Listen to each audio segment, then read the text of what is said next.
오늘 야외 예배로 나왔는데요. 오늘은 또한 성령 강림 주일이기도 합니다. 킹스턴. 성령 강림 주일은 저희들이 한국 사람이지만 독일에 살고 있잖아요.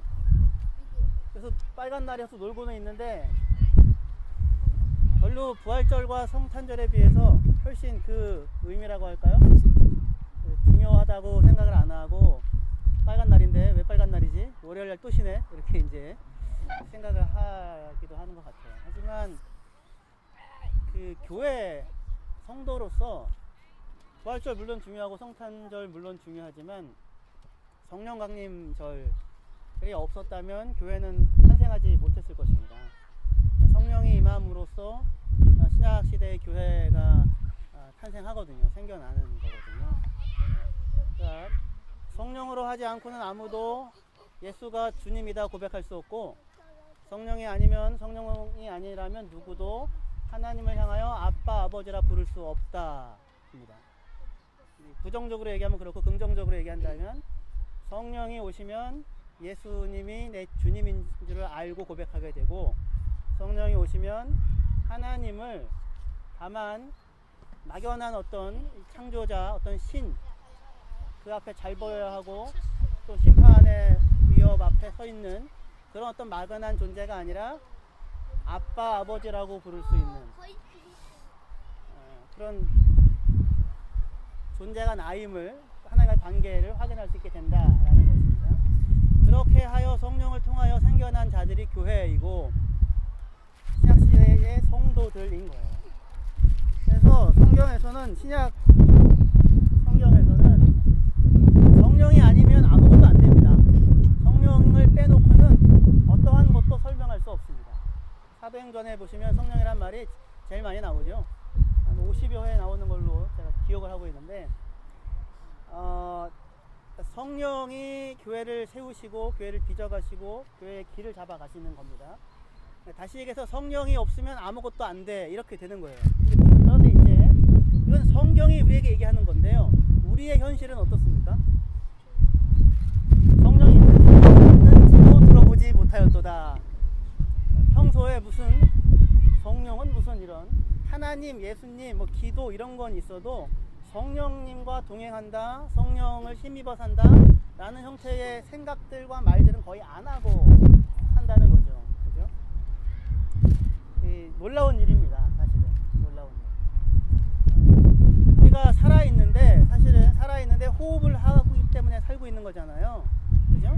그런데 공기가 있으니까 사실은 호흡을 하고 사는 건데, 공기가 있다라고 하는 사실을 거의 못 느끼고 살죠. 그죠? 저는 천식이 있어가지고 가끔씩 숨쉬기가 힘들 때가 있습니다. 그러면 내가 숨쉬고 사는 게 당연한 게 아니구나. 하나님 살려주세요. 숨 쉴 수 있게 해주세요. 기도가 절로 나올 때가 있거든요. 너무나도 익숙하니까 사실은 못 느끼는데, 계신지도 모르게 성령께서 우리를 살게 해주십니다. 성령이라는 말은 원래 거룩한 영인데 히브리 말로는 루아흐라고 해서 바람이라는 말이에요. 바람이 부니까 살 것 같습니다. 지금 조금 전에 바람 안 불었을 때는 떼약빛이 좀 힘들었는데 바람이 부니까 살 것 같아요. 살아있는 존재로 하여금 살아있게 해주는 것이 성령인데, 늘 성령을 힘입어 우리가 움직이고 살고 있어요. 사실은. 근데 그 사실을 성도들은 알아차리고 그 성령과 동행하며 하나님을 의지하고 감사하며 살아가게 되는데, 그렇지 않은 사람들은 사실은 하나님의 은혜로 살고 있음에도 불구하고 자기가 무엇으로 살고 있는지 모르고 살고 있는 것입니다. 그래서 오늘 성령 강림절을 맞아서, 또는 야외 예배에 나와서 우리가 마가복음 말씀을 살펴보았는데요. 성령이 무엇이냐? 사실 우리가 잘 모릅니다. 거룩한 영이죠. 그죠? 근데 성령이 무엇이냐 잘 모를 때는 어떤 배경과 비교해 보면 알 수가 있습니다. 평소에는 내 아내와 내 남편이 그렇게 좋은지 잘 모르다가 바꿔 사는 프로그램 이런 거 있잖아요. 바꿔보면 바꾸길 잘했구나. 그렇지 않고요. 참 고마운 사람이구나 알게 되거든요. 평소에는 잘 모르는데 비교점이 있어야 이게 뭔지를 확인할 수 있습니다. 그래서 오늘 좀 비교점을 생각해 보려고 하는데, 성경에서 성령, 거룩한 영이잖아요. 비교되는 비교점이 뭐냐면 더러운 영, 더러운 귀신 들린 사람이라고 하는 것이 거룩한 영에 사로잡혀 사는 성도와 더러운 영에 사로잡혀 살아가는 사람들, 이 대조를 통하여서 성령이 무엇인지 우리가 확인할 수 있습니다. 그래서 오늘 본문에 예수님께서 마가복음에 성령으로 세례 요한에게 세례를 받고 성령으로 성령이 임하시고 성령이 인도함을 따라 광야에 가서 시험을 받으십니다. 들짐승들과 함께 있어요. 그리고는 나오셔서 이제 베드로와 야고보, 안드레, 요한을 제자로 삼고는 안식일날 회당에 들어가십니다. 그래서 가르치시기 시작하시는데, 그때 그 회당에서 더러운 영에 사로잡혀 있는 사람이 소리를 지르면서 나는 당신이 누군지 안다, 하나님 거룩하다, 우리를 멸하러 왔느냐, 이런 이제 조우를 하게 됩니다. 회당에 들어갔는데 갑자기 그런 거예요. 그러니까 이 사람이 원래부터가 더러운 영에 들린 사람인지는 아마 몰랐을 거예요. 그냥 예배 드리러 왔습니다. 예배 드리러 왔는데 예수와 만나자, 성령이 충만한 예수와 만나자 갑자기 소리를 지르는 겁니다. 어디에서? 회당에서. 우리로 얘기하면 교회 같은 곳이죠. 유대인들이 자기네들이 거룩한 백성이라고 생각했던 그곳에서 어떤 한 사람이 더러운 영에 사로잡혀 소리를 지르는데, 그건 다만 그 사람 한 사람만 그런 게 아니라 지금 그 회당에 참여하는 사람들 전체를 대표하는 어떤 모습으로 생각할 수 있습니다. 그때 예수께서 그 이제 귀신 들린 사람을 쫓아내는 거예요. 더러운 귀신 들린 사람.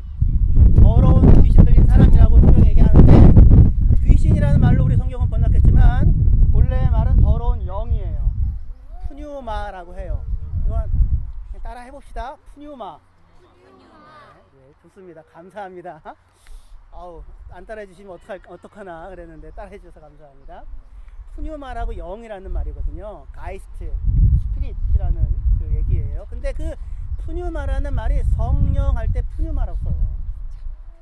어떨 때는 그 관사를 붙여서 그 푸뉴마, 더 푸뉴마 하면 그냥 성령이라고 쓰이기도 하거든요. 그래서 마가복음 전체에 푸뉴마라는 말이 22번 나오는데, 그 중에 6번은 성령에 대해서 쓰이고 3번은 사람의 마음에 대해서 쓰이고 나머지 13번은 더러운 영, 귀신 들린 사람 할 때 쓰여요. 그러니까 푸뉴마라는 말은 똑같아요.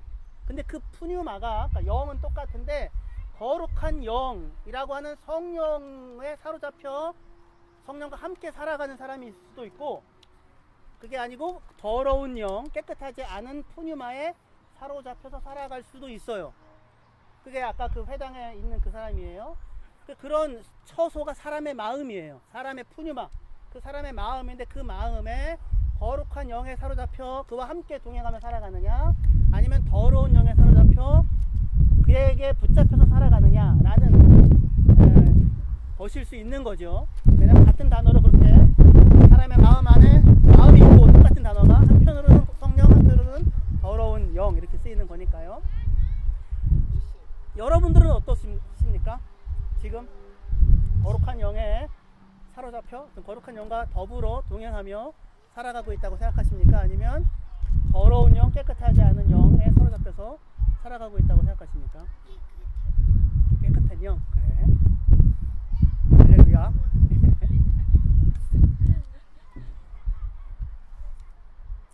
더러운 영에 사로잡혀 있는 사람의 특징이 있습니다. 2가지인데, 한편으로는 소리를 지르고요. 소리를 지릅니다. 한편으로. 그 다음에 2번째는 소리를 지르는데 정작 자기 말은 빼앗겼어요. 할 말이 없습니다.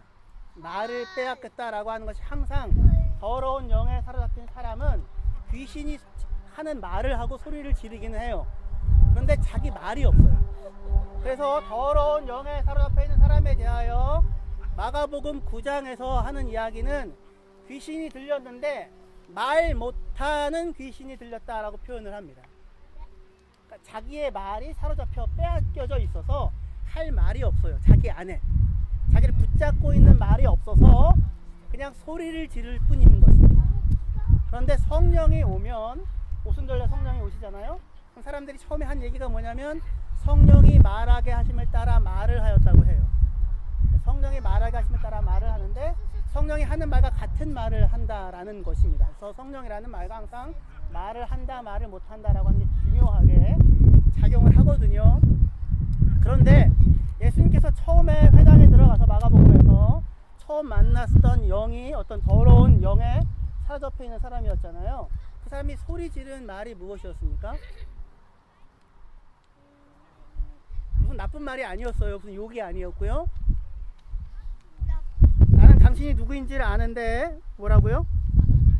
하나님의 거룩한 자라고 합니다. 근데 제일 처음에 그 전에 예수여 당신과 우리가 무슨 상관이 있습니까? 우리를 멸하러 오셨습니까? 나는 당신이 누구인지를 아는데 하나님의 거룩한 자입니다. 이렇게 얘기를 하고 있습니다. 이게 되게 놀라워해야 되는 부분이고요. 재미있어 할 수 있는 부분이기도 합니다. 더러운 영에 사로잡혀 있는 사람이 예수를 알아봐요. 누구로? 하나님의 거룩한 자라고 알아봐요. 그죠? 네. 그러면 하나님의 거룩한 자라고 알아보면 어떻게 해야 될 것 같습니까? 나랑 무슨 상관이 있어요? 건드리지 마세요. 이렇게 해야 될까요? 아니요. 아니죠. 기쁘게요. 그렇지. 사내가 도움이 많이 됩니다. 그렇죠? 기쁘게 해야 되는 거죠. 그죠? 하나님한테 매일매일 기도해야 돼요. 이 마가복음 회당에서 귀신을 쫓아내고 나서 예수님이 기도하시고 그리고 나서 처음에 다시 만나는 사람이 있는데 나병 환자예요. 나병 환자. 바로 마가복음에서는 나병 환자가 와가지고 예수님께 부탁을 합니다. 예수님 원하시면 저를 깨끗하게 하실 수 있습니다. 이 말은 뭐냐면 자기 스스로 지금 더럽다고 생각하는 거예요. 사람들이 더럽다고 생각하잖아요. 근데 예수님이 어떻게 하십니까? 손을 대서 만지세요. 더럽지 않다고 얘기하시는 거죠. 그리고 내가 원한다라고 얘기하시며 만져주는 거예요. 우리로 얘기하면 안아주시는 거죠. 그러니까 더러운 몸을 갖고 있다고 생각한 사람인데 오히려 예수께 나와서 당신이 원하면 나를 깨끗하게 하실 수 있습니다 라고 생각하고 나아가요. 그죠? 그러니까 예수님에 대하여 갖는 마음이 뭐냐면 당신은 하나님의 거룩한 사람입니다. 고백이 있어요. 믿음이 있어요. 근데 그에게 어떻게 해요? 세상 사람들이 다 더럽다고 외면하고 배제하는 그 사람인데 또 불구하고 예수님에 대하여 당신은 하나님의 거룩한 사람이다 알고 있는 그 사람이 예수님께 나오고 있어요. 나와서 뭘 얘기하냐면 당신이 원하시면 나를 깨끗하게 하실 수 있습니다 해요. 예수님은 그 사람에 대하여 더러운 거 너랑 나랑 무슨 상관이 있느냐 하고 가시는 게 아니라 않으시더라고요. 깨끗하다고 깨끗하기를 원한다고. 그죠? 여기가 바로 아까 그 더러운 귀신 들린 사람의 말과 이 더럽다고 배제되었으나 오히려 그 마음 안에 예수님에 대한 바른 기대, 바른 믿음을 갖고 있는 사람의 차이가 발생하는 거예요. 아까 그 더러운 귀신에 사로잡혀 있는 사람은 예수님에 대해서 뭐라고 얘기합니까? 당신과 무슨 상관이 있습니까? 우리를 멸하려고 왔습니까? 하나님의 거룩한 자인 줄 아는데 하나님 앞에 섰는데 하나님 앞에 마주쳤는데 그 하나님과의 관계를 뭐로 생각해요? 나랑 상관하지 마세요. 나를 멸하러 왔나요? 라고 하나님을 마주한다고요. 이게 사탄이 하는 거예요.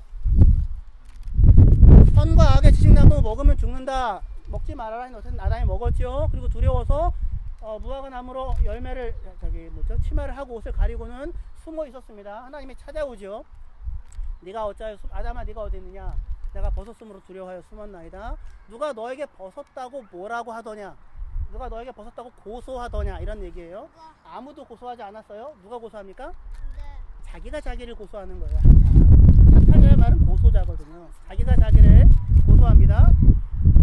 하나님 오셔서 하신 일이 뭡니까? 그렇게 해서 물론 아담의 선택의 결과를 네가 겪을 것이다 해요. 네 선택의 결과를 네가 겪을 것이다. 그러니까 너랑 나랑은 상관없어. 집 나가서 살든지 말든지 그냥 네가 알아서 네 인생 살아. 그게 아니라 부모가 자녀에게 대하여 훈육하지 않습니까? 훈육? 자녀들이 항상 잘할 수만 없기 때문에 항상 전쟁입니다. 전쟁. 근데 그 전쟁을 부모가 감당한다고요. 아픈 마음으로 감당을 하죠. 하나님의 마음이 그런 겁니다. 그리고는 아담과 하와를 에덴에서 내어 보내는데 무엇과 더불어 내어 보내요? 가죽옷을 지어 입히심으로 내어 보냅니다. 그 얘기는 뭐라고요? 넌 언제든지 내게 나올 수 있다라는 말이라고 했어요. 근데 어디에서? 범죄의 현장에서도. 범죄의 현장에서도. 이제 제가 정리할 거예요. 이제 마무리할 겁니다. 마무리에 와 있다고 보시죠? 거의 다 왔거든요. 아까 주일학교 학생이 저한테 조용히 와가지고요. 목사님 오늘 좀 짧게 해주시면 안 돼요? 이렇게 얘기하시더라고요. 목사님 짧게 할 거야. 너한테는 길게 느낄지 모르겠어. 그러는데. 자, 그러니까 더러운 영에 사로잡혀 있는 사람은 뭐가 문제냐면요. 뭐가 문제냐면 하나님에 대한 신뢰가 없어요. 그게 항상 모든 사단입니다. 사탄이 그 모든 사단을 만드는 이 관계를 깨고 들어오는 거예요. 하나님이 정말로 너희를 위하는 존재인 줄 알아? 택도 없는 소리 하지 마. 하나님은 너를 이용해 먹을 뿐이야. 무엇이 좋은지 나쁜지는 네가 스스로 결정해야 돼. 하나님이 좋은 분이 나쁜 분인지도 네가 스스로 판단해야 돼 라고 이야기하는 게 뱀이에요. 처음에 사단이 이렇게 얘기하죠. 불신과 신뢰를 깨는 말들도 들어온다고. 지금 하나님의 거룩한 자입니다. 예수께서 회당에 와서 말씀을 전하시는데 이유가 뭐겠습니까? 심판돼서 죽여버리기 위해서 오신 거예요? 그게 아니죠. 더러운 나병 환자조차도 깨끗함을 받기를 내가 원한다라고 안으시려고 오신 거잖아요. 내가 십자가를 지어서라도 너희를 품겠다 하고 오신 거잖아요. 그런데 와서 하는 얘기가, 근데 그 예수에 대하여 하는 얘기가 나는 당신이 누군지 아는데 나랑 상관하지 말아요. 우리를 멸하려고 왔나요? 라고 하는 것으로 하나님 앞에 선다고. 이게 사탄이라고. 그렇지 않지요. 그러니까 더러운 영은 그런 거예요. 그래서 귀신이, 사단이 와서 항상 하는 게 뭡니까? 사로잡아서 말을 빼앗습니다. 신뢰의 관계가 깨졌어요. 신뢰의 관계가 깨진 사람과 말하고 살 수 있겠습니까? 그에게 무슨 한마디라도 할 수 있나요? 제대로? 내 진심을 꺼내 보여줄 수 있나요? 있는 그대로 나를 개방할 수 있습니까? 어떻게 치고 들어올지 모르는데요. 지금 이렇게 겹겹이 나를 방어하면 해도 불구하고, 그럼에도 불구하고 딴 이야기들이 들릴 것 같은데 그 앞에 있는 그대로 말을 할 수가 없는 거죠. 귀신 들린 사람은 말 못한다고 했는데 말 못할 뿐만 아니라 듣지 못해요. 말 못하고 듣지 못하는 귀신 들린 사람이라고 표현해요. 왜 말을 못하게 됐냐면 들을 수가 없어서 그래요. 왜 듣지 못했냐면 들을 수 없는 말들을 들은 겁니다. 나의 존재에 대하여 부정하는 말들을 들은 거예요. 그따위로 네가 하나님이 너 따위에게 관심이 있는 줄 알아? 하나님이 너를 사랑한다고? 이런 이야기들을 듣는 겁니다. 그러니까 들을 수가 없게 되고 자기 안에 말이 없고 그리고 할 말도 없는 겁니다. 사단이 와서 하는 게 뭐냐면 이 아이를, 귀신 들린 아이를 뒤흔들어서 불에도 던지고 뭐에도 던지는 거예요. 그러니까 결코 그 사람을 편들어 주지 않아요. 그 사람을 망치고 삶을 괴롭게 하는 거죠. 예수께서 되게 더러운 영입니다. 깨끗한 영은 뭐냐? 하나님께 속한 영인데,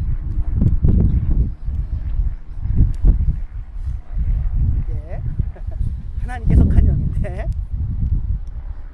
그 하나님께 속한 영은 그겁니다.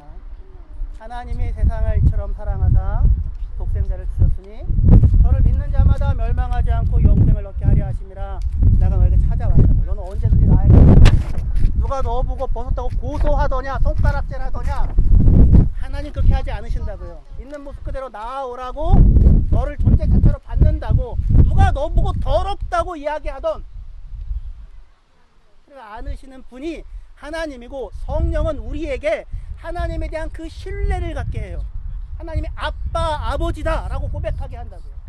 십자가에 죽은 그 예수가 나를 품기 위하여 오신 그 하나님의 가장 하나님다운 모습이다 라고 고백하게 한다고요. 이것으로 교회가 만들어졌고 성도들이 생겨났습니다. 이 하나님의 말씀이 우리 마음을 사로잡혀진 성도들이요, 그러니까 성령으로 옷을 입으시고 스스로 옷 입지 마십시오. 아멘. 그리고 좀 신뢰하십시오. 혹시 어떤 말이 들려도, 그런 말이 들려도 그 말에 휘둘리지 마십시오. 당신과 나와 무슨 상관이 있습니까? 나를 멸하려고 왔나이까? 그런 말에 휘둘리지 마십시오.